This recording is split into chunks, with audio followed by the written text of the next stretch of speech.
Good morning students. आज हमको third phylum पढ़ना है जिसका नाम है फाइलम टीनोफोरा। इससे पहले आपको फाइलम पोरीफेरा के बारे में बताया गया था जिसके एनिमल्स में सेलुलर लेवल ऑफ ऑर्गेनाइजेशन था, मीन्स उनकी बॉडी सेल से बनी हुई होती थी। फिर आपने पढ़ा था फाइलम सीलेंट्रेटा जिसको फाइलम निडेरिया भी बोला जाता था। उसमें आपने देखा था टिश्यू लेवल ऑफ ऑर्गेनाइजेशन। और चूँकि हम लोअर टू हायर चल रहे हैं बेटा, जब भी हम लोग क्लासिफिकेशन प्लांट्स में पढ़ रहे थे तब भी हमने देखा था कि थैलोफाइटा से हम लोगों ने जिम्नोस्पर्म तक पढ़ा, एंजियोस्पर्म तक पढ़ा, मीन्स लोअर टू हायर। ऐसे हमको एनिमल्स में भी सेलुलर लेवल से ऑर्गन लेवल तक जाना है और हायर एनिमल्स के बारे में स्टडी करना है।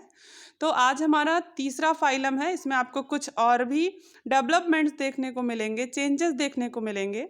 तो इस फाइलम को आपको 9th में नहीं पढ़ना है, तब बुक में तो आपके नहीं है, बट मैं आपको यहाँ पे पढ़ा रही हूँ क्योंकि कुछ बच्चे 11th में जो लोग भी बायो पढ़ेंगे उनको इस फाइलम को पढ़ना है। सो आप यहीं से पढ़े रहेंगे तो आपके लिए ज़्यादा अच्छा रहेगा। तो कोई भी कंफ्यूज नहीं होगा कि बुक में फाइलम टीनोफोरा नहीं दिया है तो मैम क्यों पढ़ा रही हैं। तो बेटा मैम का पढ़ाने का बेस बस यहाँ पे यही है कि आप लोग आगे के लिए तैयार रहो, प्रिपेयर्ड रहो। सो स्टार्ट करते हैं फाइलम टीनोफोरा को। देखते हैं, जैसे ये तीसरा फाइलम है तो ये थोड़ा सा डेवलप तो होगा ही, है ना। तो अगर इंट्रोडक्शन की बात करें, सबसे पहले हम लोग इंट्रोडक्शन ही पढ़ते हैं। ऑर्गेनिजम्स, इस फाइलम के ऑर्गेनिजम्स को हम लोग क्या बोलेंगे? तो बोलते हैं टीनोफोर्स। फाइलम से है, जैसे निडेरिया के बोलते थे निडेरियंस, है ना, सीलेंट्रेट्स बोलते थे। पोरीफेरा के पोरीफेरंस, पोरबियरिंग एनिमल्स। उसी तरह से हमको यहाँ पे बोलना है इन फाइलम के ऑर्गेनिजम्स को टीनोफोर्स, या अगर हम अदर वर्ड्स में बोलना चाहें तो बोल सकते हैं कॉम्ब जेलीज। कॉम्ब मीन्स कंघी, आप सबको पता होगा, एंड जेली मीन्स क्या होता है? चिपचिपा पदार्थ। आप लोगों ने खाया भी होगा जेली, देखा भी होगा, है ना। तो इस ग्रुप के एनिमल्स को बेटा बोला जाता है कॉम्ब जेलीज, या अगर फाइलम के नाम से रिलेट करके बोलें तो टीनोफोर्स। इंट्रोडक्शन ये हो गया, यानी कि कॉम्ब जेलीज किस फाइलम के एनिमल्स हैं, किस ग्रुप के एनिमल्स हैं, तो आप बता सकते हो फाइलम टीनोफोरा। इवन ये आपके सिलेबस में नहीं है, मैं फिर से आपको बता रही हूँ, लेकिन ये बस आपको आगे के लिए तैयार करने के लिए मैं बता रही हूँ यहाँ पे। हैबिटेट, हम लोग सेकंड पॉइंट पढ़ते हैं। हैबिटेट, हैबिटेट मीन्स रहने का स्थान, कहाँ पे पाए जाएंगे एनिमल्स। तो बेटा ये एक्सक्लूसिवली मैरीन होते हैं, लगभग सारे एनिमल्स समुद्री पानी में ही पाए जाएंगे, मैरीन वाटर में ही पाए जाएंगे। तो हैबिटेट में आप लोग क्या लिखेंगे? मैरीन। सेकेंड पॉइंट जो हमारा होता है, एज यूजुअल हमेशा की तरह स्ट्रक्चर, एंड स्ट्रक्चर में सबसे पहले देखते हैं morphology. Morphology means external structure, बाहर से देखने पर एनिमल कैसा लगता है, लॉन्ग लगेगा, सिलेंडर लाइक लगेगा, या कैसा लगेगा। तो बाहर से देखने पे ये बॉल शेप्ड कैसे होते हैं?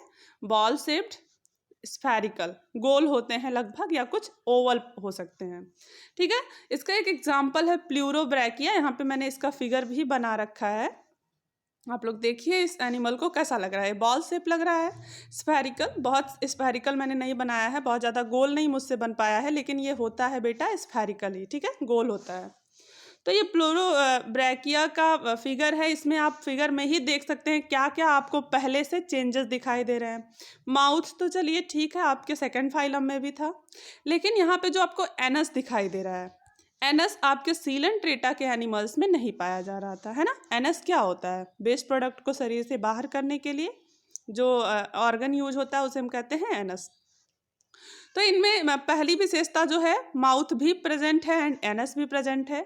स्टेटोसिस्ट प्रेजेंट है, जैसे क्या कहते हैं, ऑर्गन ऑफ बैलेंसिंग, यानी कि नर्वस सिस्टम इनके में अंदर भी थोड़ा थोड़ा डेवलप हो गया है। बॉडी को ये बैलेंस कर सकते हैं, लोकोमोशन कर सकते हैं, ठीक है। आपको देख के ही पता चल रहा होगा कि तीसरा फाइलम जो है ये थोड़ा सा चेंज हो गया है, पहले से दूसरा चेंज था, दूसरे से तीसरा चेंज होगा। तो माउथ प्रेजेंट है, एनस प्रेजेंट है, टेंटिकल्स भी प्रेजेंट है, देख रहे हैं आप लोग यहाँ पे। कॉम्ब प्लेट्स, कॉम्ब जेली इनको इसलिए कहा जाता है क्योंकि इनकी बॉडी पे 8 कॉम्ब प्लेट्स पाए जाते हैं, ठीक है। ये देखिए आप यहाँ पे काउंट कर सकते हो, 1 2 3 4 5 6 7 8, ठीक है। 8 कॉम्ब प्लेट्स पाए जाएंगे, और इन कॉम्ब देखो, कॉम्ब की तरह इनका शेप एकदम कंघी की तरह शेप है, इसीलिए इनको कहा जाता है कॉम्ब जेलीज। ओके तो इतना इंट्रोडक्शन आपको समझ में आया। ऑर्गेनिजम्स को टीनोफोर्स या कॉम जेली बोला जाता है क्योंकि इनकी बॉडी का स्ट्रक्चर ऐसा है। ये मैरीन वाटर में पाए जाएंगे। बॉल शेप्ड बॉडी होगी, स्फेरिकल होगी, लगभग गोल या ओवल ही इनकी बॉडी होगी। और एक एग्जांपल प्लूरोब्रैकिया के थ्रू आप यहाँ पे देख सकते हैं। ठीक है, माउथ एंड एनस दोनों प्रेजेंट हैं।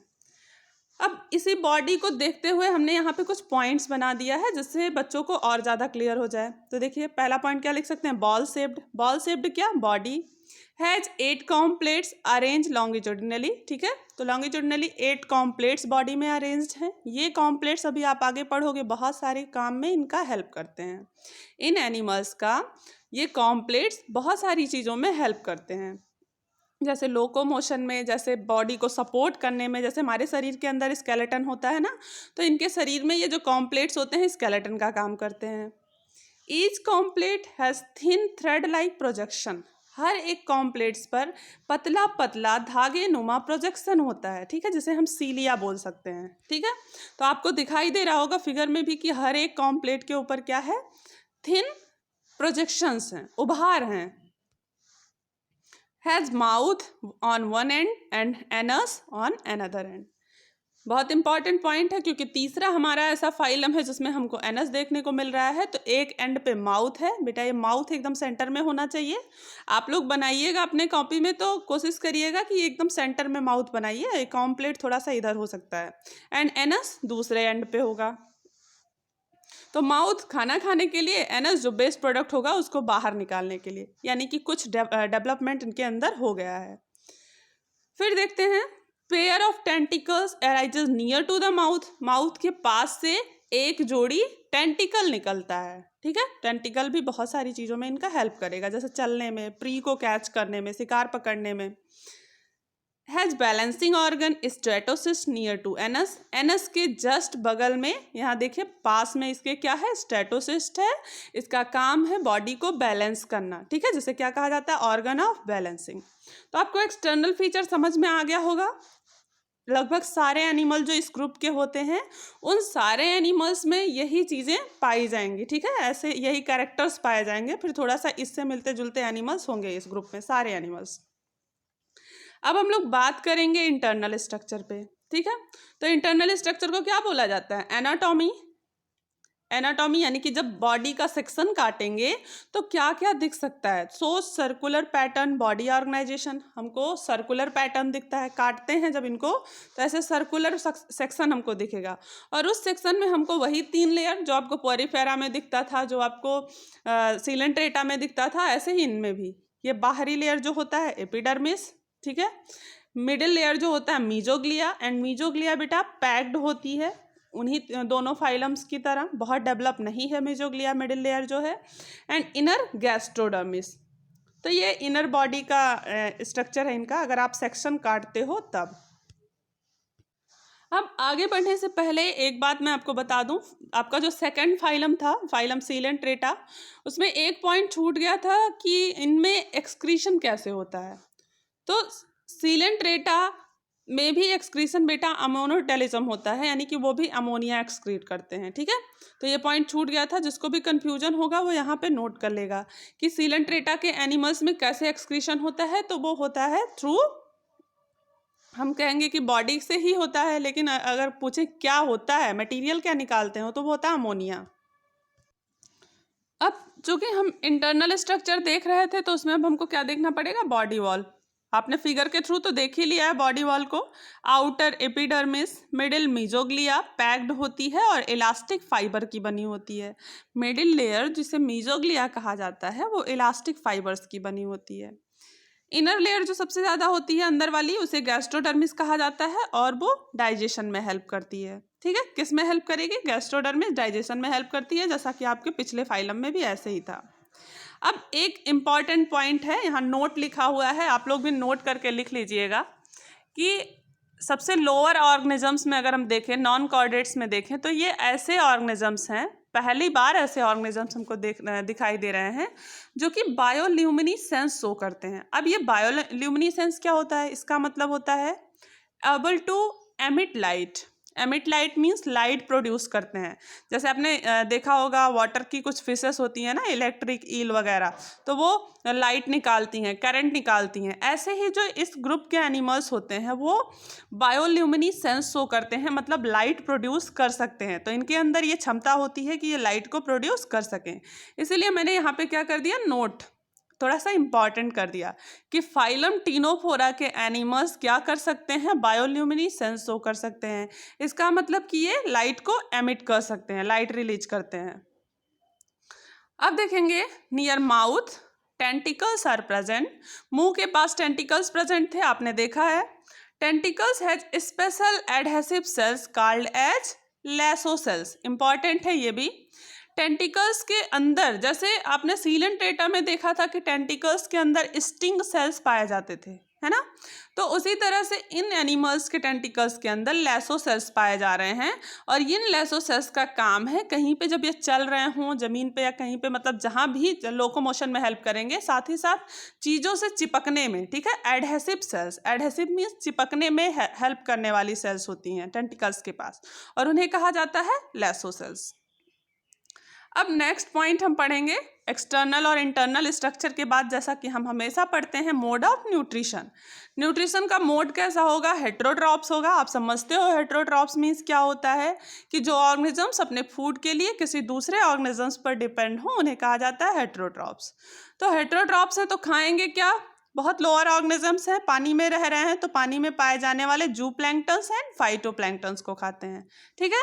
और इनका भी कोई भी डाइजेस्टिव ट्रैक्ट नहीं है, बहुत डेवलप्ड नहीं है, तो इनकी बॉडी भी कैसी है, डाइजेस्टिव ट्रैक्ट नहीं है। टिश्यू लेवल ऑफ ऑर्गेनाइजेशन इनके अंदर भी होता है, याद रखिएगा, ठीक है।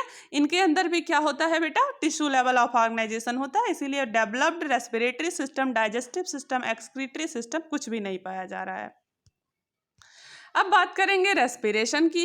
तो रेस्पिरेशन में रेस्पिरेटरी ऑर्गन्स नहीं है, ठीक है। तो रेस्पिरेशन होगा कैसे, ऑक्सीजन कैसे अंदर आएगा, कार्बन डाइऑक्साइड कैसे बाहर जाएगा, तो बाय जनरल बॉडी सरफेस, जैसे कि पिछले ऑर्गेनिजम्स में हो रहा था, ठीक है। तो रेस्पिरेशन कैसे होगा, जनरल बॉडी सरफेस से, कोई रेस्पिरेटरी ऑर्गन नहीं है। बात करें सर्कुलेशन की, तो आपने देखा था ना, ऐसे बॉडी है, कॉम्ब प्लेट्स हैं, तो कॉम्ब प्लेट्स के बीच बीच में जगह है ना, कैविटी है, तो सर्कुलेशन उसी कैविटी के थ्रू होगा। जैसे इन्होंने खाना खाया माउथ के थ्रू, वो एब्जॉर्ब हुआ बॉडी में, एसिमिलेशन हुआ उसका, ठीक है। और सारे जो न्यूट्रिशन का ट्रांसपोर्टेशन होगा हर एक पार्ट में, तो वो कैविटी के थ्रू हो जाता है, ठीक है। उसी को तो सर्कुलेशन कहा जाता है कि सारी चीज़ों का एक जगह से दूसरे जगह पे जाना। तो वो बेटा उसके लिए भी कोई ऑर्गन नहीं है, वो भी होता है बॉडी कैविटी के थ्रू। अब आया एक्सक्रीशन। ये पॉइंट आपके सीलेंट्रेटा के एनिमल्स में छूट गया था, ठीक है।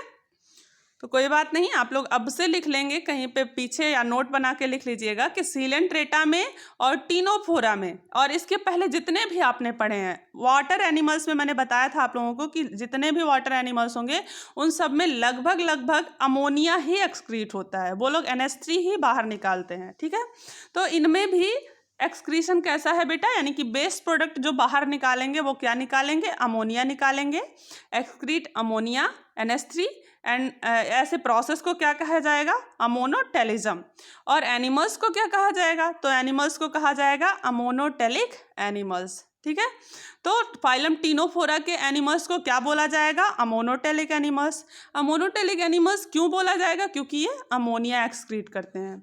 ऐसे ही पूछा जाए फाइलम सीलेंट्रेटा के एनिमल्स को क्या कहा जाएगा, तो वो लोग भी क्या एक्सक्रीट करते हैं, अमोनिया एक्सक्रीट करते हैं, इसीलिए उनको भी क्या कहा जाएगा, अमोनोटेलिक एनिमल्स। अब बात करेंगे हम लोग स्केलेटल सिस्टम की। Skeletal system, ciliated comb plates act as skeleton.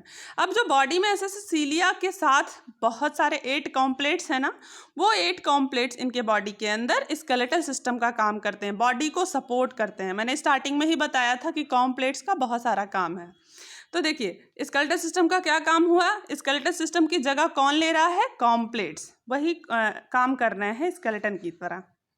अब देखेंगे लोकोमोशन, चलेंगे कैसे, एक जगह से दूसरे जगह पे कैसे जाएंगे, तो टेंटिकल्स के through and by cilia of comb plates. ध्यान दीजिएगा कैसे लोकोमोशन होगा इन एनिमल्स में, बाय टेंटिकल्स, टेंटिकल्स के through and by cilia of comb plates, ठीक है। तो टेंटिकल्स के द्वारा और कॉम्प्लेट पे जो सीलिया है उसी के द्वारा ये लोग एक जगह से दूसरे जगह पे जा सकते हैं।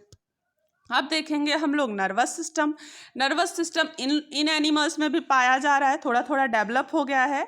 और लेकिन कैसा है, ऐसे बॉडी में एपोलर न्यूरॉन्स। एपोलर न्यूरॉन्स मीन्स होता है बेटा इल डेवलप्ड न्यूरॉन्स, ऐसे न्यूरॉन जो ज़्यादा डेवलप नहीं है, ठीक है।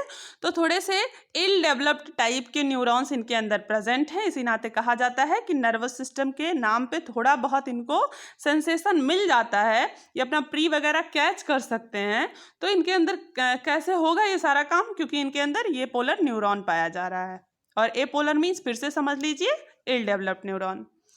सेंस ऑर्गन की जगह पे स्टेटोसिस्ट है, आपने देखा था एनस के पास स्टेटोसिस्ट प्रेजेंट था। और स्टेटोसिस्ट को बोला जाता है ऑर्गन ऑफ बैलेंसिंग। कहाँ प्रेजेंट होता है, नियर एनस। तो सारे एनिमल्स में लगभग यही सारे कैरेक्टर्स होंगे, बस आपको थोड़ा बहुत डिफरेंशिएशन देखने को मिल सकता है। तो अब हम देखते हैं रिप्रोडक्शन। टीनोफोरा के एनिमल्स में रिप्रोडक्शन कैसे होगा। तो रिप्रोडक्शन बेटा बाइसेक्सुअल होता है, क्योंकि मेल फीमेल सेपरेट नहीं होते हैं, अभी भी बहुत ज़्यादा डिफरेंशिएशन नहीं है, मेल फीमेल अलग अलग नहीं है, इसीलिए रिप्रोडक्शन जो होगा बाइसेक्सुअल। और बार बार मैं आपको बताती हूँ कि बाइसेक्सुअल कहीं भी मिले तो बाइसेक्सुअल मतलब कि एक ही बॉडी में मेल भी है, मेल सेक्स ऑर्गन, एंड एक ही बॉडी में फीमेल सेक्स ऑर्गन भी है, ठीक है। तो जब एक ही बॉडी में मेल फीमेल दोनों सेक्स ऑर्गन पाए जाए तो उसको कहा जाता है बाइसेक्सुअल। अब इन एनिमल्स में एक चीज स्पेशल ये है कि एसेक्सुअल मोड से रिप्रोडक्शन नहीं होता है, ठीक है। तो मोड ऑफ न्यूट्रिशन रिप्रोडक्शन अगर देखेंगे तो बताया जाएगा कहीं कहीं किसी बुक में आपको मिल सकता है एसेक्सुअल सेक्सुअल, तो आपको तुरंत समझ लेना है और लिख लेना है कि एसेक्सुअल नहीं होता है, ठीक है। एसेक्सुअल रिप्रोडक्शन टीनोफोरा के ऑर्गेनिजम्स में एब्सेंट है। सेक्सुअल रिप्रोडक्शन होता है, चूंकि बाइसेक्सुअल हैं तो अलग अलग तो है नहीं, तो एक ही बॉडी से क्या होगा, मेल गैमीट रिलीज होगा और फीमेल गैमीट रिलीज होगा, एंड वाटर सरफेस पे गैमीट्स आपस में मिल जाएंगे, उनका फ्यूजन हो जाएगा और नया ऑर्गेनिज्म बन जाएगा, अंडे बनेंगे, फिर उनसे आगे डेवलपमेंट होगा। तो क्या समझे आप लोग, रिप्रोडक्शन बाइसेक्सुअल मतलब समझ गए हैं। एसेक्सुअल रिप्रोडक्शन नहीं होता है, क्योंकि बडिंग वडिंग कुछ नहीं इनमें पाई जाएंगी, डेवलप हो गए हैं थोड़ा सा। और सेक्सुअल रिप्रोडक्शन इनके अंदर प्रेजेंट होता है। और सेक्सुअल रिप्रोडक्शन कैसे होता है बेटा, production of gamete, by production of gamete, gamete produce होगा और फिर नया ऑर्गेनिज्म बनेगा। अब फर्टिलाइजेशन कैसे होगा, तो फर्टिलाइजेशन वही गैमीट रिलीज होंगे, male gamete female gamete release होंगे वाटर सरफेस पे, दोनों में क्रॉस फ्यूजन होगा, फ्यूजन होने के बाद क्या बनेगा, एग बनेगा, एग के बाद लार्वा निकलेगा, लार्वा के बाद नया ऑर्गेनिज्म। तो इसीलिए हम क्या कहते हैं, फर्टिलाइजेशन एक्सटर्नल होगा क्योंकि बॉडी से बाहर होगा, बॉडी के अंदर जब फर्टिलाइजेशन होता है तो उसे इंटरनल फर्टिलाइजेशन कहा जाता है। फिर एनिमल्स कैसे होंगे, ओविपेरस, चूंकि एग ही तो बन रहा है, एग लेइंग एनिमल्स है इसीलिए इनको कहा जाता है oviparous. Development indirect, indirect development means क्या होता है कि लार्वल स्टेज प्रेजेंट हो, ऐसे एनिमल्स जिनके लाइफ स्टेज में लार्वल स्टेज प्रेजेंट होता है उन्हें हम कह सकते हैं इनडायरेक्ट डेवलपमेंट, ठीक है। किसी भी एनिमल के लाइफ साइकिल में अगर लार्वल स्टेज प्रेजेंट है तो यानी कि तो क्या होगा, उसका डेवलपमेंट इनडायरेक्ट माना जाएगा। अगर लार्वल स्टेज नहीं प्रेजेंट है तो डेवलपमेंट डायरेक्ट होगा। हम लोगों के अंदर डेवलपमेंट कैसा है, डायरेक्ट है। काऊ के अंदर डेवलपमेंट कैसा है, डायरेक्ट है। लेकिन अगर पूछे मॉस्किटो के अंदर कैसा है, बटरफ्लाई के अंदर कैसा है, तो इनडायरेक्ट डेवलपमेंट है, क्योंकि उसके पास पहले वो अंडे देगी, फिर उसमें से लार्वा निकलेगा, फिर जा करके बेबी प्रोड्यूस होता है। किसी किसी में तो 3-4 स्टेप हो जाते हैं। तो इन सारी बातों पे हम लोग बाद में डिस्कस करेंगे। रिप्रोडक्शन में आपने क्या देखा, रिप्रोडक्शन बाइसेक्सुअल, एसेक्सुअल नहीं होता है, सेक्सुअल गैमीट फॉर्मेशन के थ्रू होता है। फर्टिलाइजेशन एक्सटर्नल होता है यानी कि बॉडी के बाहर होता है। एग लेइंग एनिमल्स हैं, डेवलपमेंट इनडायरेक्ट है यानी कि लार्वल स्टेज प्रेजेंट है। अब यहाँ पे एग्जाम्पल्स देख लीजिए बेटा। एक चीज आपका कंफ्यूजन हो गया था फाइलम सीलेंट्रेटा में बाई मिस्टेक, उसके लिए मैं आप लोगों से यहाँ पे सॉरी बोल रही हूँ। तो वो चीज़ बाई मिस्टेक हुआ था, उसको आप लोग सही कर लीजिएगा। ये जो सिस्टम है गलती से मैंने सीलेंट्रेटा में लिख दिया है, तो बेटा सिस्टम आपके सीलेंट्रेटा का एग्जाम्पल नहीं है, यहाँ पे मैं आपको सेकंड वीडियो में बता दे रही हूँ, सिस्टम फाइलम टीनोफोरा का एग्जाम्पल है। तो आप लोग इसको सही कर लीजिएगा। सिस्टम किसका एग्जाम्पल है? फाइलम टीनोफोरा का। तो एग्जाम्पल्स में टिनोफोरा एक एनिमल है, प्लूरोब्रैकिया एक एनिमल है, हेमीफोरा एक एनिमल का नाम है एंड सिस्टम एक एनिमल का नाम है। यह सिस्टम बाय मिस्टेक मैंने सीलेंट डेटा में लिख दिया था, बट आप लोग इसको सही कर लेंगे, ठीक है। तो एक बार ओवरव्यू पूरा करते हैं। टिनोफोरा में आपने क्या सीखा? कॉम्ब जेलीज कहा जाएगा क्योंकि बॉडी में कॉम्ब प्लेट्स पाए जाते हैं। अगर हैबिटेट की बात करें तो मैरीन है। Morphology ball shaped spherical structure है। 8 कॉम्प्लेट पाए जाएंगे शरीर के ऊपर। सारे कॉम्प्लेट के ऊपर थ्रेड लाइक प्रोजेक्शन होता है जिसे सीलिया कहते हैं, ठीक है। माउथ भी पाया जाएगा, एनस भी पाया जाएगा, टेंटिकल्स निकलते हैं माउथ के ऊपर से। बैलेंसिंग ऑर्गन पाया जा रहा है जिसे स्टेटोसिस्ट हम लोग कहते हैं, ठीक है। इंटरनल स्ट्रक्चर की बात करें तो हमको सर्कुलर पैटर्न देखने को मिलेगा बॉडी ऑर्गेनाइजेशन में, और बॉडी वॉल में वही 3 layer, outer epidermis, middle mesoglea packed होगी एंड इनर क्या होगा? गैस्ट्रोडर्मिस। अब अगर बात करें कि एक स्पेशल पॉइंट मैंने इन एनिमल्स के बारे में आपको बताया था कि इस ग्रुप के एनिमल्स लाइट एमिट कर सकते हैं, ठीक है, बायोल्यूमिनी सेंस शो करते हैं। माउथ के पास जो टेंटिकल्स होते हैं उनके पास एडहेसिव सेल्स होते हैं और उन सेल्स को बोला जाता है लैसो सेल्स। न्यूट्रिशन की बात करें तो हेटेरोट्रॉपिक न्यूट्रिशन होता है। जू प्लैंक्टन्स एंड फाइटोप्लैंक्टन्स को खाते हैं ये। डाइजेस्टिव ट्रैक्ट नहीं है क्योंकि टिश्यू लेवल ऑफ ऑर्गेनाइजेशन दिख रहा है हमें। रेस्पिरेटरी ऑर्गन्स भी नहीं है, कोई डेवलपमेंट बहुत ज़्यादा नहीं है। बॉडी सरफेस के थ्रू ऑक्सीजन आएगा और कार्बन डाइऑक्साइड बाहर चला जाएगा।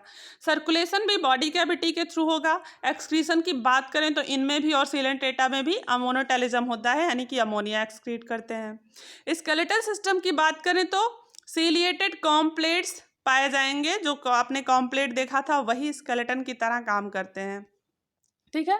लोकोमोशन टेंटिकल्स और कॉम्प्लेट के ऊपर जो सीलिया है उसी के थ्रू होता है, उसी के द्वारा ये लोग एक जगह से दूसरे जगह पे जा सकते हैं। नर्वस सिस्टम थोड़ा बहुत पाया जाएगा, इल डेवलप्ड और एपोलर न्यूरॉन्स के द्वारा होता है। एपोलर न्यूरॉन्स प्रेजेंट होते हैं इनके अंदर। सेंस ऑर्गन की बात करें तो स्टेटोसिस्ट पाया जाएगा एनस के पास, जिसे हम कहते हैं ऑर्गन ऑफ बैलेंसिंग। बात करें रिप्रोडक्शन की तो रिप्रोडक्शन तो आपने देख लिया है, बाईसेक्सुअल रिप्रोडक्शन है जिसमें से एसेक्सुअल नहीं होता, इनके अंदर एसेक्सुअल रिप्रोडक्शन पाया नहीं जाता। सेक्सुअल रिप्रोडक्शन होता है गैमीट फॉर्मेशन के through, fertilisation external. Egg laying animals हैं, ओविपेरस कहलाएंगे। डेवलपमेंट इनडायरेक्ट होगा। Example Ctenophora, Pleurobrachia and Hormiphora. System system आपका सीलेंट्रेटा में नहीं होता, बाय मिस्टेक मैंने लिख दिया था। तो ये तो आपका एक फाइलम खत्म हो गया जो कि आपके सिलेबस में भी नहीं था। आपने इसको एक्स्ट्रा शॉर्ट के लिए रख लीजिए, एक्स्ट्रा पढ़ लीजिएगा, 11th के लिए तैयारी कर लीजिए। और आपके सिलेबस में जो है नेक्स्ट फाइलम बेटा, उसे हम लोग कहेंगे फाइलम प्लैटीहेल्मिन्स। तो आज मैं आपको ये फाइलम नहीं पढ़ाऊंगी, आज बस ऐसे ही इंट्रोडक्शन देख लीजिए। नेक्स्ट वीडियो में इसको पढ़ाऊंगी और कोशिश करूंगी और अच्छे तरीके से आपका वीडियो बन पाए और अच्छे से आपको चीज़ें मिल पाएँ। कुछ रिसोर्सेज की वजह से आपका वीडियो ऐसे बन रहा है, तो ध्यान दीजिएगा। फाइलम प्लैटीहेल्मिन्स को क्यों प्लैटीहेल्मिन्स कहा जाता है, इंट्रोडक्शन बस हम लोग देखेंगे इस वीडियो में। तो प्लैटी मीन्स होता है फ्लैट, हेल्मिन्स मीन्स होता है वॉर्म्स, ठीक है। तो इस ग्रुप के एनिमल्स को हम लोग फ्लैट वॉर्म्स कहते हैं। क्या कहते हैं बेटा? फ्लैट वॉर्म्स, क्योंकि इनकी बॉडी फ्लैट होती है, टेप वॉर्म जैसे कि, ठीक है। टीनिया सोलियम आप लोग आगे पढ़ोगे।